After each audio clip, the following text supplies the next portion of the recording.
Baik, sekarang saya jemput Menteri Sains, Teknologi dan Inovasi. Silakan. Terima kasih Tan Sri Yang di-Pertua. Salam sejahtera, salam Malaysia Madani. Sebelum saya meneruskan sesi ini, izinkan saya untuk mengucapkan terima kasih kepada 14 orang ahli yang berhormat yang telah mengambil bahagian dalam usul perbahasan Belanjawan 2025 serta telah membangkitkan isu-isu di bawah bidang kuasa Kementerian Sains, Teknologi dan Inovasi MOSTI, iaitu Yang Berhormat Larut, Yang Berhormat Kubang Kerian, Yang Berhormat Gombak, Yang Berhormat Ipoh Timur, Yang Berhormat Indra Mahkota, Yang Berhormat Jelebu, Yang Berhormat Bangi, Yang Berhormat Kemaman, Yang Berhormat Kuala Terengganu, Yang Berhormat Goping, Yang Berhormat Sungai Petani, Yang Berhormat Batu Pahat, Yang Berhormat Sik dan Yang Berhormat Kubang Pasu. Tan Sri Yang di-Pertua, bajet Malaysia Madani untuk MOSTI pagi tahun 2025 memperlihatkan peningkatan berbanding tahun-tahun sebelum ini, di mana bajet mengurus sebanyak 738 juta ringgit, meningkat 4.7%, manakala bajet pembangunan meningkat kepada 536.62 juta ringgit. Peningkatan bajet pembangunan tahun 2025 turut melibatkan peningkatan dalam semua komponen utama berbanding tahun lepas, iaitu pertama, pembangunan perkhidmatan STI daripada 140 juta kepada 141 juta, dan kedua, penyelidikan STI daripada 102 juta kepada 172 juta. Bagi memastikan R&D negara mampu menghasilkan teknologi berdaya saing, kerajaan telah mengambil keputusan untuk meningkatkan bajet R&D bagi tahun 2025 dari 510 juta pada tahun 2024 kepada 595 juta bagi tahun depan di bawah MOSTI dan juga Kementerian Pengajian Tinggi KPT. Dalam hal ini, MOSTI akan terus memberi fokus peningkatan sumbangan penyelidikan pembangunan eksperimental daripada 45.5% pada tahun 2020 kepada 50% pada tahun 2025 dengan meningkatkan pengkomersialan hasil R&D negara. Ini bagi meneruskan agenda negara supaya menjadi antara pencipta teknologi terunggu di dunia. Tan Sri Yang di-Pertua, saya ingin sentuh tentang pertanyaan dan saranan daripada Yang Berhormat Indra Mahkota dan juga Yang Berhormat Sik berkaitan peruntukan dana R&D dan pengkomersialan. Saya menghargai keprihatinan Yang Berhormat Sik supaya peruntukan untuk penyelidikan dan pembangunan negara ditingkatkan untuk mempercepatkan peralihan ke arah negara berteknologi tinggi. Memang benar, bajet pengkomersialan STI MOSTI telah menurun bagi tahun 2025 kepada 222 juta ringgit berbanding dengan 292 juta ringgit pada tahun ini. Namun begitu, kebergantungan dana R&D daripada kerajaan semata-mata bagi tempoh jangka masa panjang adalah tidak mampan, kerana peranan membangunkan negara yang dimainkan oleh kerajaan seharusnya dikongsi bersama oleh pihak swasta dan industri. Salah satu langkah MOSTI mulai RMK12 adalah mengubah corak projek R&D di MOSTI menjurus ke arah experimental development yang bermaklumatkan penjanaan ekonomi, iaitu satu ketanggungjawatan untuk menghasilkan produk atau perkhidmatan teknologi dengan nilai komersial yang tinggi.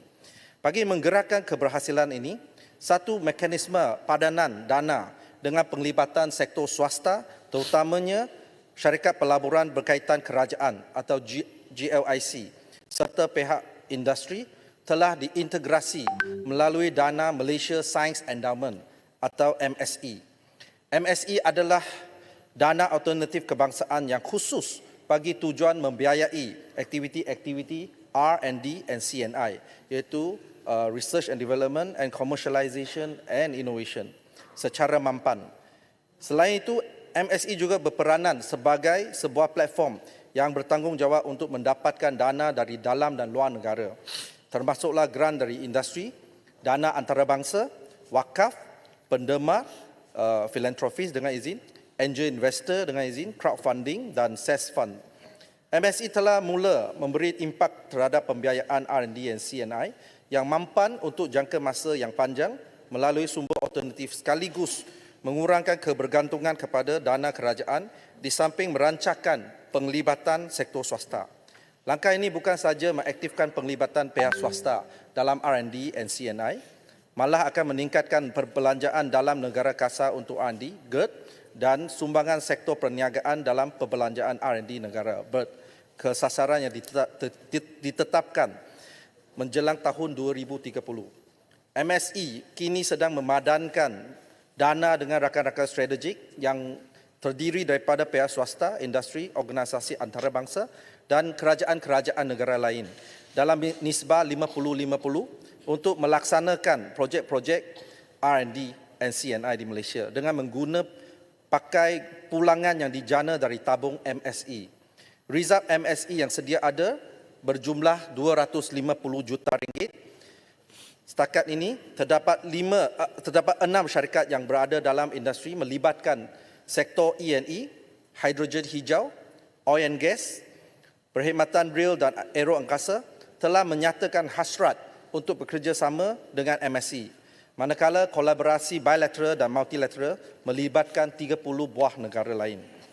Bagi menjayakan inisiatif ini, Kerajaan Madani bagi tahun 2025 telah memperuntukkan dana tambahan sebanyak 170 juta ringgit untuk MSE dan sentiasa mengalu-alukan kolaborasi dengan semua pihak-pihak berkepentingan, terutamanya syarikat-syarikat multinasional yang menjalankan kajian ataupun projek yang strategik dan berimpak tinggi bagi menarik minat pelabur dan pemain industri untuk melabur dalam aktiviti-aktiviti R&D.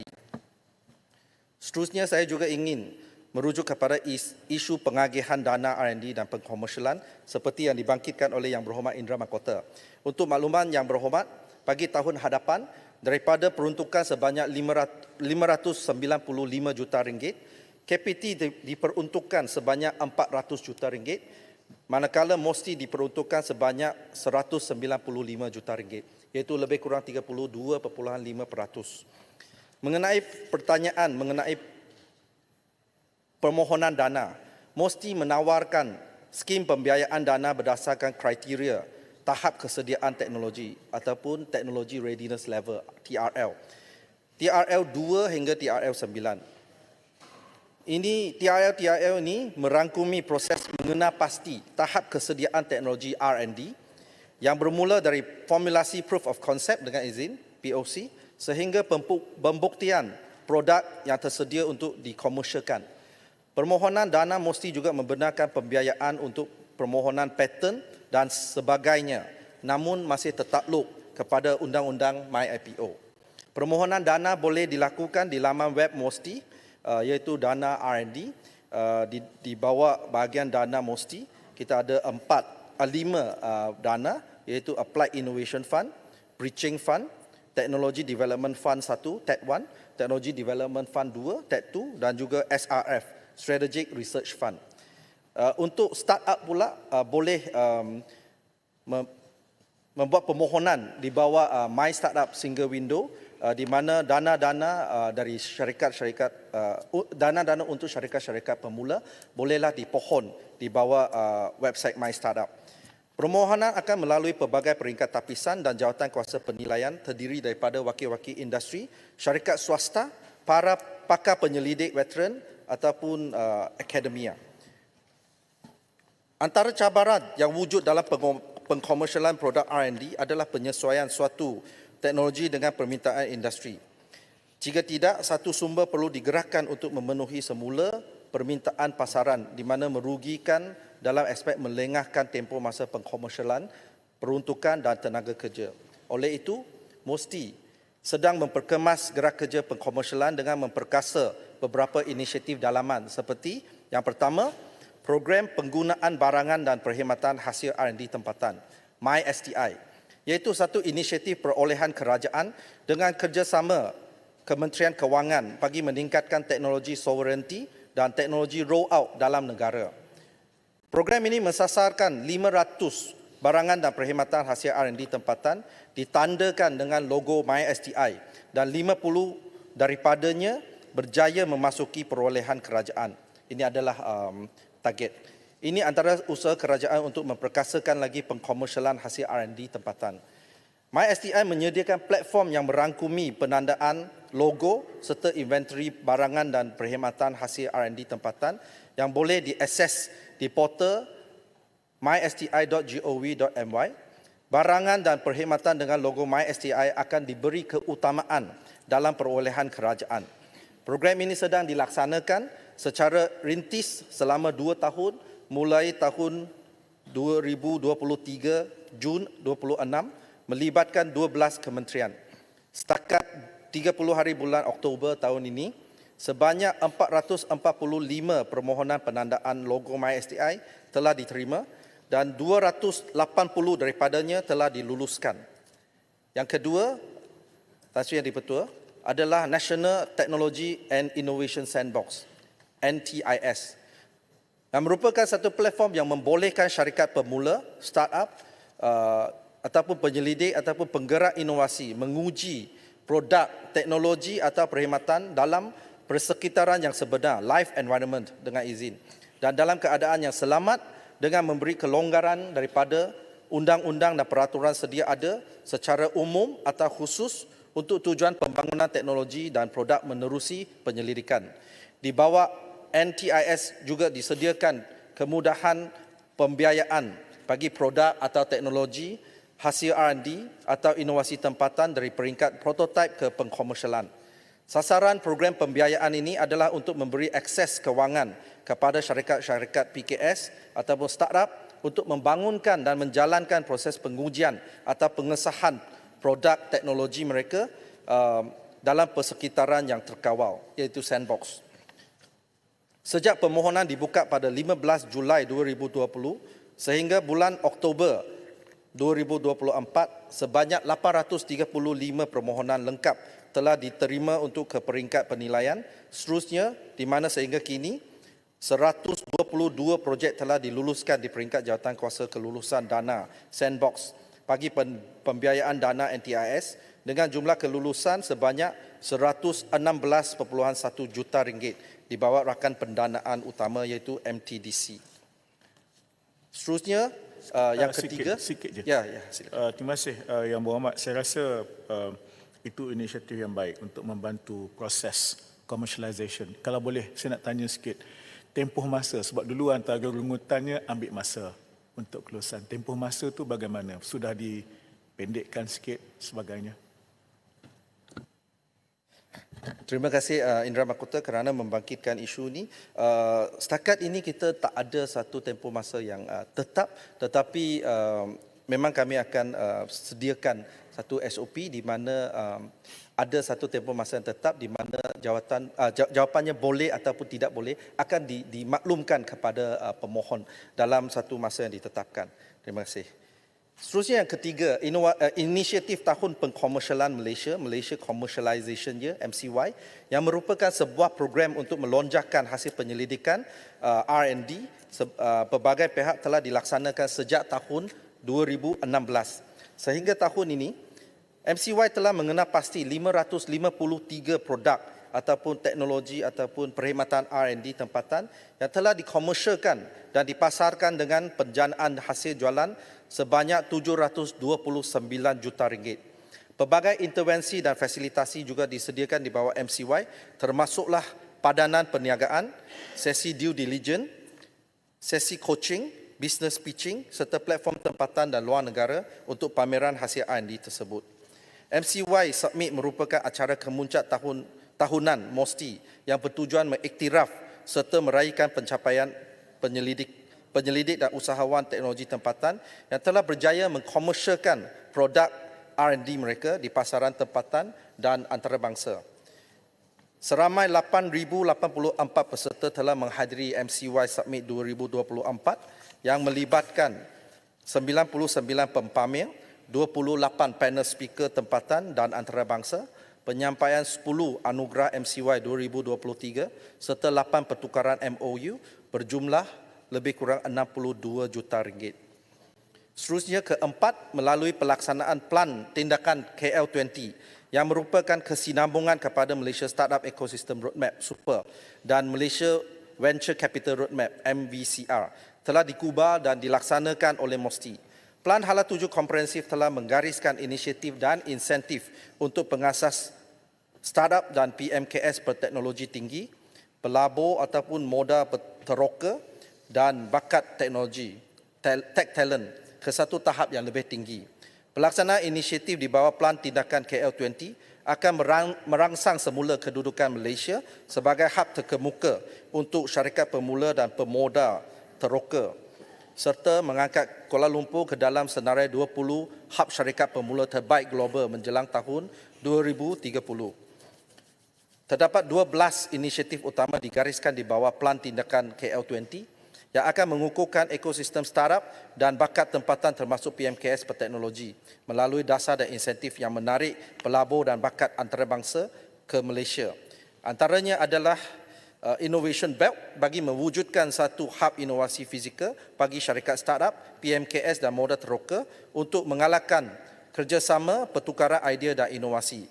Selain itu, inisiatif AI Infrastructure Enablement menyediakan infrastruktur kecerdasan buatan AI bertaraf dunia kepada syarikat pemula untuk menjadikan Malaysia peneraju serantau dalam bidang AI. Selain itu, ada juga inisiatif Venture Capital Golden Pass yang membolehkan syarikat modal teroka asing menerima lesen perniagaan dalam tempoh yang singkat untuk melabur. Di bawah inisiatif KL20 juga mesti telah membangunkan portal My Startup Single Window sebagai platform sehenti yang menghubungkan semua pihak berkepentingan dalam ekosistem startup di Malaysia. Pembangunan platform ini juga melibatkan kerjasama lebih 17 kementerian dan agensi melalui pasukan petugas My Startup Single Window seperti SME Corp dan MDEC yang menyalurkan maklumat program dan Ipoh pembiayaan. Timur bangun. Yang Berhormat. Silakan. Masih Yang Berhormat, sahabat saya dari Tanjung Malim. Berkenaan dengan AI, kita dah tiba-tiba masuk zaman sovereign AI. Sekarang bukan saja large language model, bukan saja large imaging model, sekarang ada large quantitative model dengan izin. Dan masuk zaman AQ di mana ada cross antara AI dengan quantum computing. 2-3 minggu lepas kita nampak di Denmark dilancarkan atau diluncurkan oleh Raja Denmark sendiri Gefion, di mana dia sendiri, Denmark sendiri ada AI machinery superkomputer dia. AI superkomputer untuk, sebab sekarang ni kalau ada istilah yang mula kata AI or die.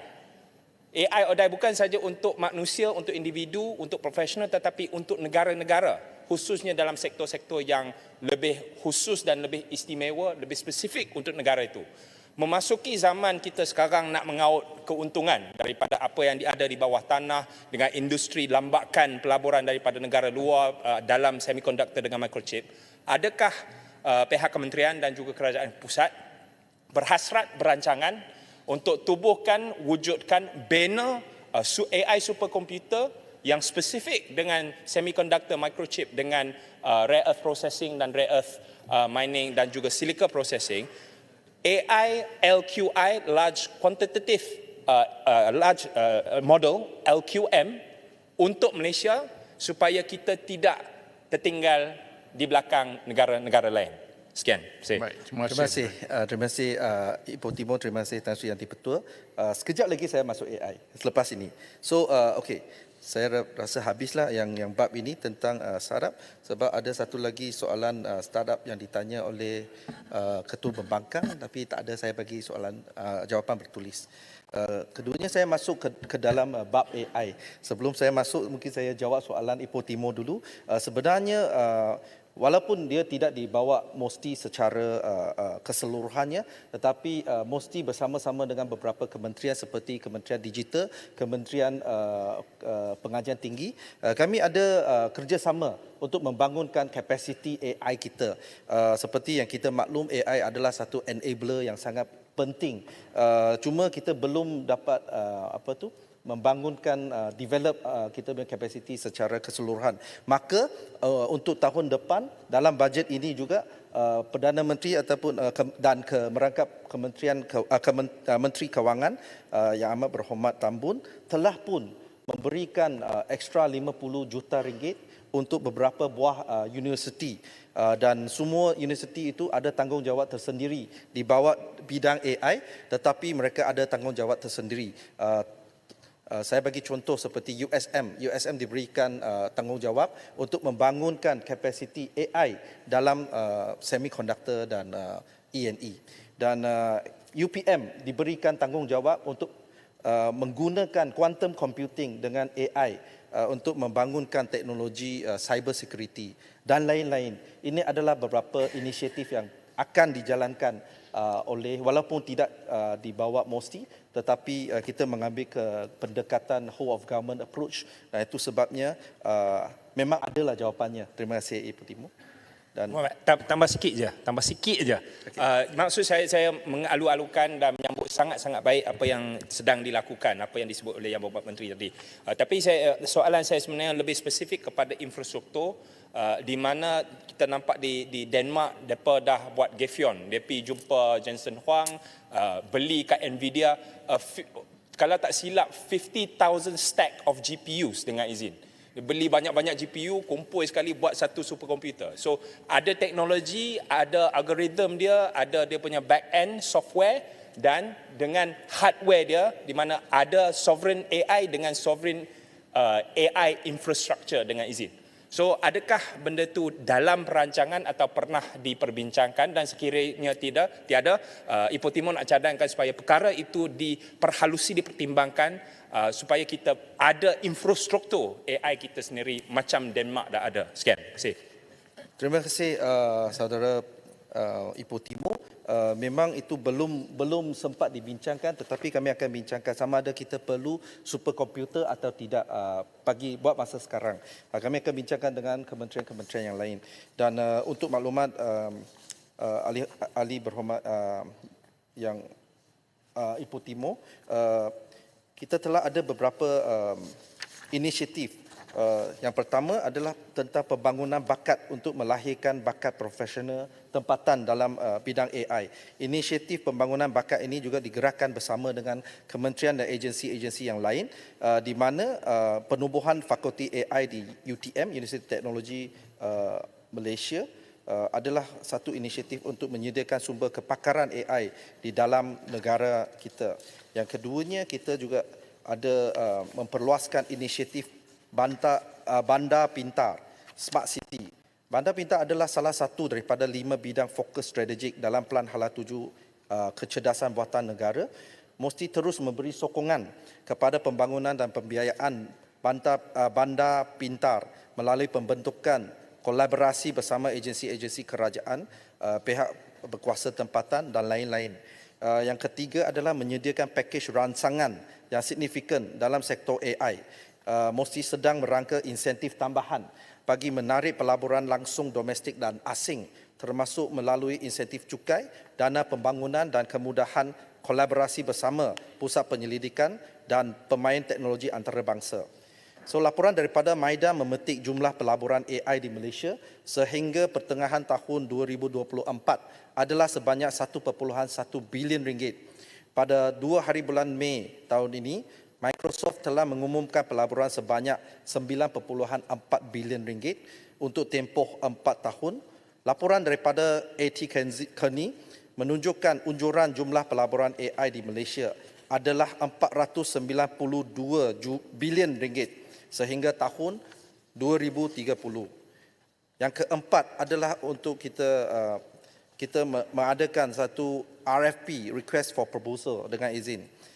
Mesti telah mengeluarkan beberapa kertas permintaan untuk cadangan RFP dalam bidang AI, khususnya bagi sektor pendidikan dan perkhidmatan kerajaan. Langkah ini bertujuan memperkukuh ekosistem AI tempatan serta meningkatkan pembangunan bakat profesional dalam bidang berteknologi tinggi. RFP yang pertama memfokuskan kepada pembangunan sistem sokongan keputusan berasaskan AI untuk meningkatkan kecekapan dan keberkesanan perkhidmatan awam. Melalui projek ini, syarikat-syarikat tempatan berpeluang meningkatkan daya saing mereka dengan menyumbang kepada keberhasilan perkhidmatan kerajaan yang lebih responsif dan efisien. Yang kedua, RFP yang kedua pula bertujuan untuk membangunkan program pembelajaran adaptif dalam sektor pendidikan yang menggunakan AI bagi menyokong pendekatan pengajaran yang lebih bersifat peribadi sesuai dengan keperluan setiap pelajar. Tan Sri Yang di-Pertua, Merujuk juga kepada kebimbangan Yang Berhormat Gombak dan Yang Berhormat Bangi mengenai kesan dan implikasi penggunaan AI serta media sosial tanpa garis panduan etika yang kukuh. Sememangnya, dalam era digital yang pesat ini, isu seperti surveillance capitalism, behavior surplus dan behavior modification yang dikemukakan oleh Shozana Zupoff menuntut perhatian yang serius daripada semua pihak. Kita perlu belajar daripada pengalaman negara-negara lain dan mengambil tindakan proaktif untuk melindungi kepentingan dan kedaulatan negara kita. Kerajaan melalui kementerian berkaitan harus segera meneliti penyediaan kerangka pengawalan yang memastikan keadilan, kebebasan dan keselamatan pengguna, khususnya golongan pelajar dan generasi muda yang mudah terpengaruh dengan kandungan digital yang tiada kawalan. Bagi memastikan pematuhan kawal selia yang berkesan, tahap kesedaran mengenai prinsip AI yang bertanggungjawab perlu diterapkan dalam segenap lapisan masyarakat. Ini telah mendorong MOSTI untuk membangunkan garis panduan etika dan tadbir urus kecerdasan buatan ataupun Artificial Intelligence Governance and Ethics, AIGE. Garis panduan AIGE ini telah dilancarkan oleh Yang Amat Berhormat Timbalan Perdana Menteri pada 20 hari bulan September 2024. Secara umumnya, garis panduan ini menerangkan pengaplikasian prinsip-prinsip AI yang bertanggungjawab dalam 3 kategori utama, iaitu pengguna, penggubah polisi dan penyedia teknologi. Selain daripada garis panduan AIGE, MOSTI melalui keahliannya di dalam National Steering Committee turut terlibat dalam pembangunan standard AI kebangsaan.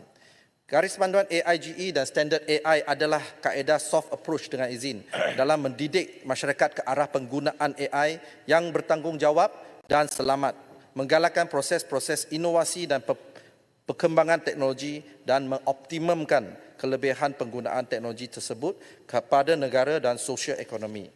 Tan Sri Yang di-Pertua, satu lagi isu yang saya nak Ya, bagi. silakan Bangi. YB Menteri, terima kasih atas penerangan tadi. Saya semasa perbahasan saya ada bangkitkan dengan mengenai penggunaan dengan izin AI generated images dan videos dalam image ataupun grafik rasmi dalam kerajaan. Saya bagi contoh, kalau contohnya ada poster berkenaan dengan satu sambutan dan sebagainya, kalau dulu poster tu mungkin ada gambar-gambar orang yang sedang senyum dan sebagainya, sekarang ni kita tengok gambar tu ditukar ataupun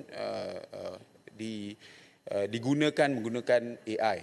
Jadi kalau dulu kita perlu ada seorang jurugambar ambil gambar, kemudian ada graphic designer yang dengan izin put it all together, tapi sekarang ni kita hanya perlu seorang masukkan input apa yang kita nak, keluarlah satu image dan image ni pula dijadikan image rasmi daripada pihak kerajaan. Jadi tak ada apa kita panggil artistic touch dekat situ.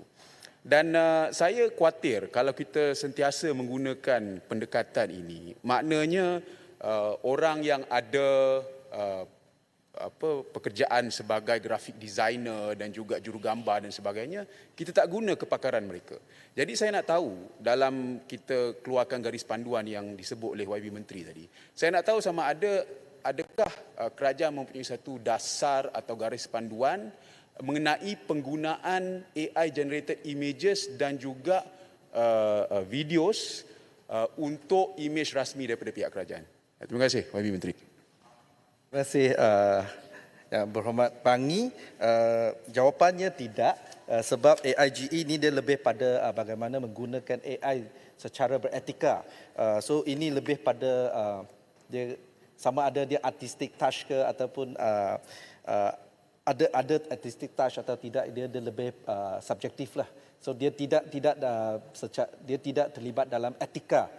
Tetapi saya boleh menjawab soalan Yang Berhormat Bangi juga, sebab ini memang satu soalan yang selalu ditanya oleh semua lapisan masyarakat, di mana AI dinampak seolah-olah akan menggantikan semua aktiviti ataupun pekerjaan-pekerjaan manusia. Sebenarnya tidak.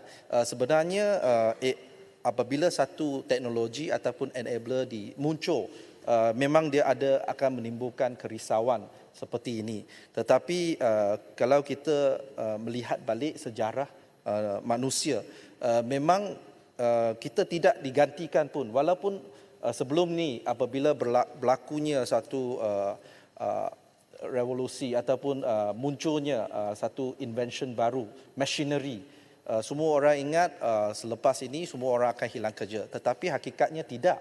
Dia cuma melibatkan pengubahan ataupun perubahan skill set. Walaupun ada sesetengah kerja mungkin akan digantikan oleh teknologi tersebut, tetapi akan muncul satu pekerjaan, bukan satu, akan muncul pekerjaan-pekerjaan yang lain yang lebih memerlukan skill set baru, yang lebih memerlukan kemahiran yang tidak dapat digantikan oleh teknologi kini. So jangan kita risau, yang penting kita perlu sentiasa upgrade sendiri melalui program-program reskilling dan upskilling, dan jangan risau sebab AI tidak akan mengambil alih semua tenaga kerja kita. Demi menjawab soalan jelebu tak ada di sini, boleh saya skip. Kubang pasu ada? Kubang pasu pun tak ada. Okey. Kalau tak, saya masuk terus kepada pembangunan bakat STI. Tuan Yang Di-Pertua, saya tertarik dengan cadangan dan pandangan Yang Berhormat Sungai Petani dan juga Yang Berhormat Goping berkaitan dengan pembangunan bakat STI yang komprehensif.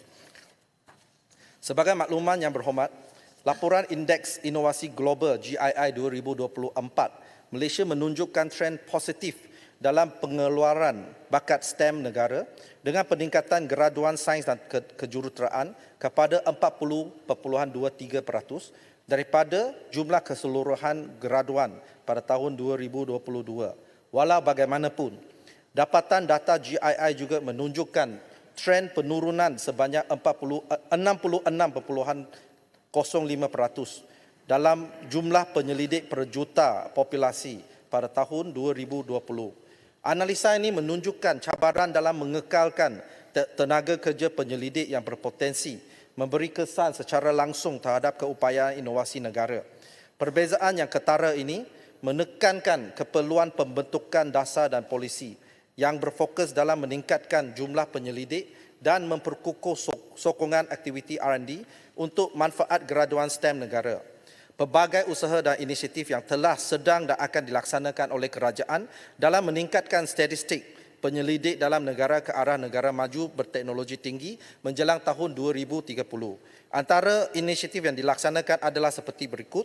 Yang pertama, sasaran perbelanjaan R&D di mana perbelanjaan kasar R&D berbanding GERD kepada 3.5% menjelang tahun 2030. Belanjawan negara 2025 juga telah memperuntukkan 595 juta ringgit berbanding 510 juta ringgit pada tahun 2024 kepada MOSTI dan KPT bagi memacu aktiviti R&D. Yang kedua, menggalakkan penyertaan aktif sektor swasta dalam aktiviti R&D melalui dana padanan bagi projek R&D yang berimpak tinggi. Pendanaan R&D juga diperkukuhkan melalui penubuhan Malaysia Science Endowment MSE bagi meningkatkan perbelanjaan R&D oleh sektor swasta BERT yang berperanan dalam menyumbang kepada 70% daripada nilai GERD keseluruhan menjelang tahun 2030. Yang ketiga, memposisikan Malaysia sebagai juara kuasa ketiga dunia seperti yang dihasratkan di bawah Plan Strategik Semiconductor Kebangsaan NSS yang meliputi pakej insentif menarik bagi meningkatkan kemasukan pelaburan strategik dalam bidang semiconductor berteknologi tinggi, khususnya bagi menggalakkan lebih banyak aktiviti front end. Usaha ini secara tidak langsung dilihat akan dapat meningkatkan jumlah permintaan dan peluang pekerjaan berkemahiran tinggi di kalangan graduan STEM. Yang keempat, membangunkan dan menarik minat terhadap bakat dan modal insan dalam sains, teknologi dan inovasi dengan melaksanakan pelbagai program pembudayaan STI, termasuk program jangkauan ke peringkat akar umbi, khususnya belia terhadap bidang STEM. Yang terakhir, yang kelima, mengukuhkan tadbir urus STI menerusi dasar sains, teknologi dan inovasi negara dan juga Rangka Kerja 10-10 Sains Teknologi dan Inovasi Malaysia yang merentasi pelbagai kementerian, agensi, institusi, penyelidikan dan industri. Untuk makluman yang berhormat, kementerian juga menerusi jawatan kuasa pembangunan bakat sains, teknologi dan inovasi negara sedang meneliti keperluan sebenar bakat STI dengan kerjasama Kementerian Pendidikan dan Kementerian Pengajian Tinggi dan pelbagai kementerian dan agensi berkaitan bakat STI juga merupakan usaha dan inisiatif kerajaan dalam mengorak strategi bagi memastikan keperluan pembangunan bakat STI masa depan dilaksanakan secara inklusif dan menyeluruh.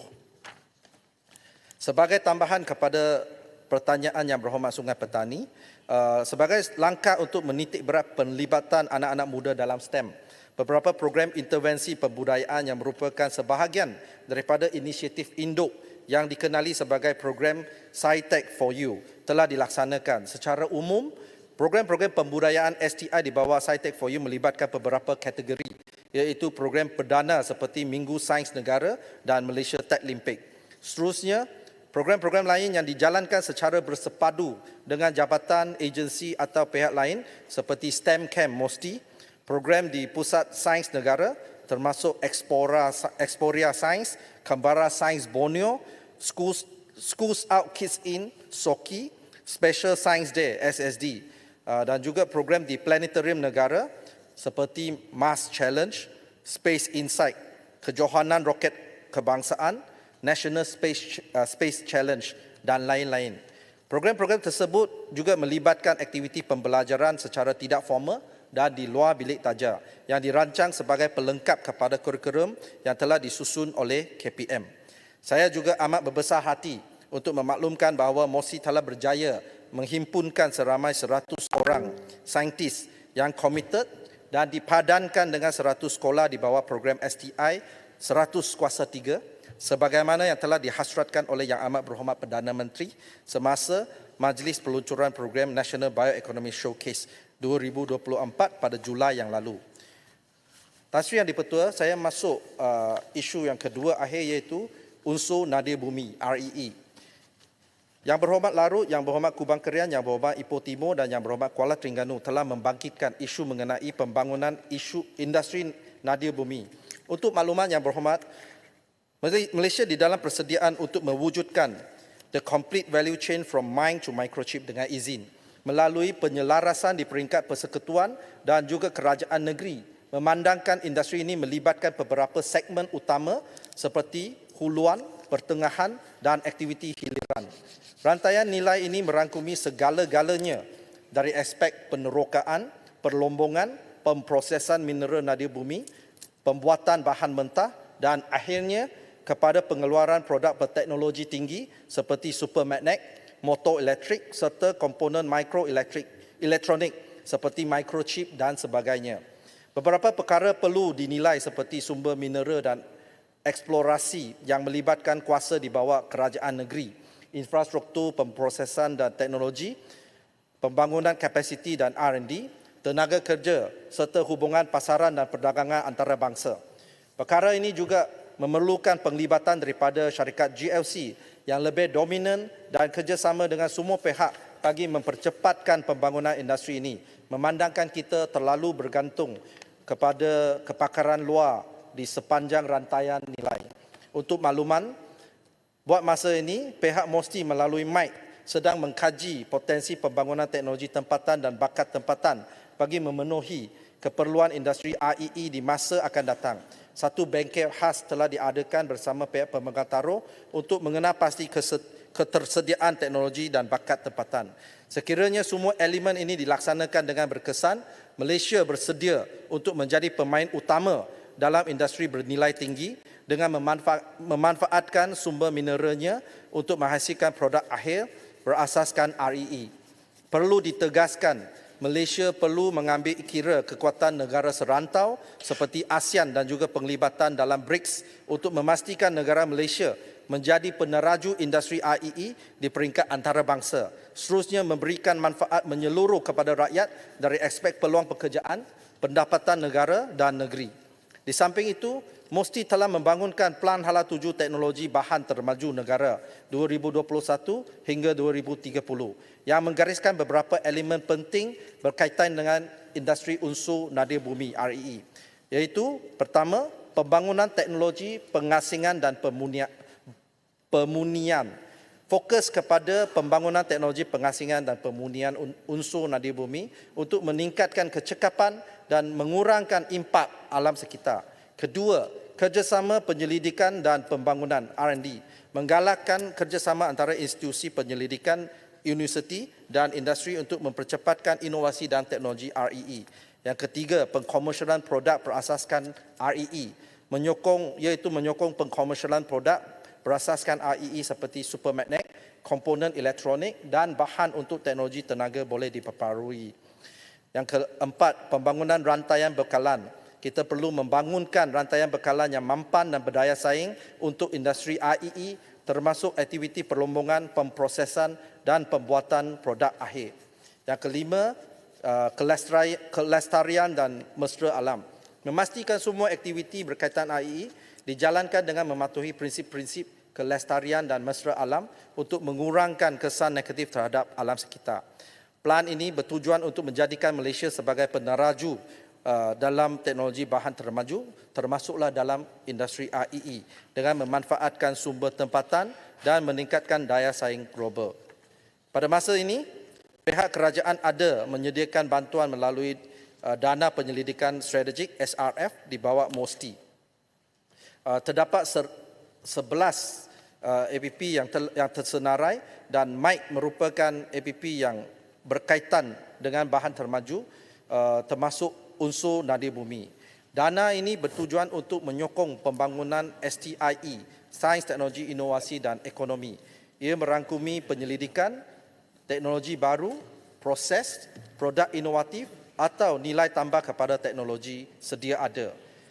Wabi Ipoh Timur bangun sekali lagi. Oh, okay. Terima kasih. Baik, Tuan. Terima kasih Tan Sri Speaker. Saya sangat menyambut baik, malah gairah mendengar kerajaan punya rancangan menggunakan pendekatan mind to microchip, sebab itulah satu-satunya cara untuk kita menggembeling tenaga seluruh dunia dan capital seluruh dunia untuk menjayakan agenda negara. Meskipun begitu, saya dengar perancangan untuk memetakan industri dari hulu ke hilir, apa yang diperlukan, apa yang ada dan apa yang berpotensi. Tetapi ada satu pemetaan fizikal, geospatial physical, magnetic telluric atau magnetotelluric, dia panggil gold standard mapping lah, dengan izin. Adakah pihak MOSTI atau kementerian-kementerian lain, malah keseluruhan kerajaan persekutuan punya hasrat, kalau tidak keseluruhan Malaysia, punya beberapa focal point atau negeri-negeri focal point yang akan dijalankan 8 ke 10 gold standard physical mapping dengan izin, yang bakal menjadi aset yang paling bernilai untuk kita menggembeling dan menarik pelaburan seluruh atau kurang-kurangnya kat hulu, iaitu the mind part of the mind to microchip. Minta pandangan Yang Berhormat. Terima kasih Yang Berhormat Ipoh Timur.